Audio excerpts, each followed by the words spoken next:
Iran ने the world war की धमकी। इस वक्त की बड़ी खबर, इस बार पश्चिम एशिया में फैलेगी जंग। ईरानी संसद के सिक्योरिटी कमीशन चीफ इब्राहिम अजीजी की चेतावनी दिखाई है जरा बगल में, हम लूजर्स के खिलाफ लड़ने से नहीं डरते। अजीजी ने कहा ट्रंप की बताई संख्या से ज्यादा है अमेरिकी हताहतों की तादाद। यह बड़ी खबर है। एक और बड़ी खबर, ब्रेक करिए, दबाव और धमकी से नहीं झुकेगा ईरान। ब्रेक करिए जरा। ईरान के राष्ट्रपति पेजेशकिन की अमेरिका को वार्निंग, बुनियादी ढांचों पर हमला कर रहा है अमेरिका। यह देखिए जरा, हताशा में बिजली और पानी की सप्लाई लाइन काट रहा है अमेरिका। एक और बड़ी खबर, अमेरिका को जमीनी जंग की सीधी चुनौती। ब्रेक करिए, एयर स्ट्राइक से ईरान को झुकाना नामुमकिन है। ईरान के राष्ट्रपति पेजेशकिन की बड़ी चेतावनी। इतनी आसानी से शॉट दिखाइए विजय, इतनी आसानी से ये चीजें नहीं बदलेंगी।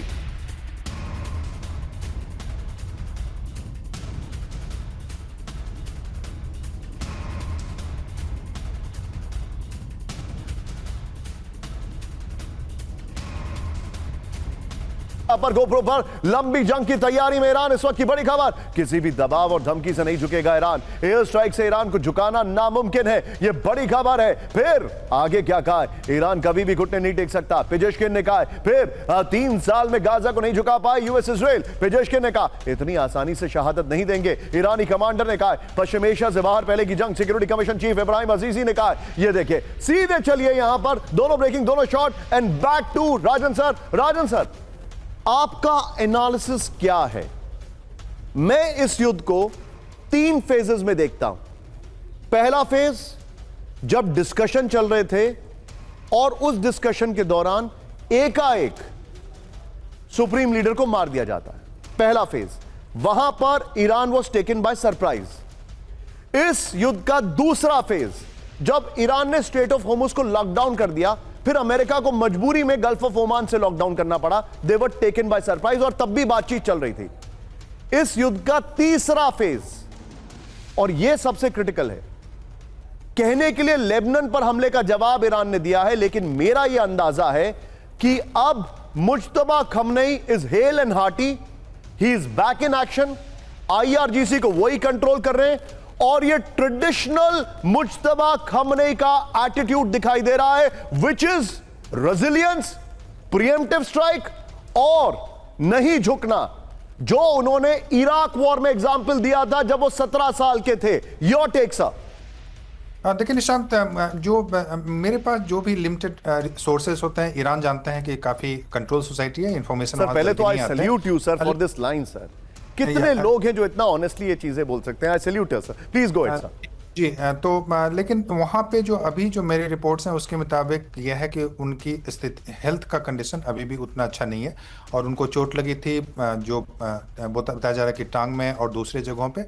तो वो सपोर्ट कर रहे हैं। वो उनकी स्थिति, मतलब वो हेल एंड हार्टी तो पूरी तरह से नहीं है, लेकिन हाँ पूरे युद्ध को वो डिटरमाइन कर रहे हैं। लेकिन सबसे इम्पोर्टेंट बात ईरान में यह है कि ईरान का रजीम, पहले क्या था कि वहाँ पे लोग काफ़ी विरोध कर रहे थे। वहाँ पे आप जानते हैं प्रोटेस्ट हो रहे थे इत्यादि, बहुत कारणों से। इकोनॉमी उसका एक प्रमुख कारण था, फिर वीमेन के इशू दूसरे इंपॉर्टेंट कारण थे।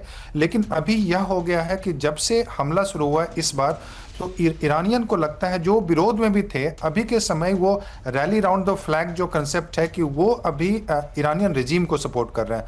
तो जो रिजिलियंस आपको ईरान में दिख रहा है, उसका सबसे प्रमुख कारण यह है कि जो विरोधी भी थे उनको यह लग रहा है कि अमेरिका इजराइल के बहकाने पे ऐसा अटैक कर रहा है, और वो अभी रिजीम के साथ हो गए।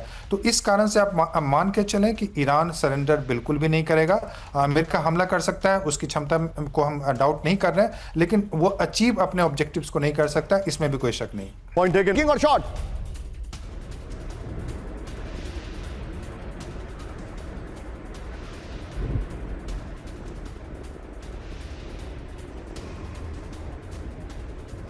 तट के पास एमटी जलवीर शिप पर अटैक हुआ है। बड़ी खबर, ईरान ने पूरी तरह से बंद किया होर्मुज स्ट्रेट। बड़ी खबर, किसी भी शिप को गुजरने नहीं देगा ईरान। बड़ी खबर, ये देखिए, आइए जरा वीडियो की पर, ये जो जानकारी आ रही है होर्मुज के बाद, विजय ये खबर संभाल के रखेगा, ये खबर संभाल के रखिएगा विजय।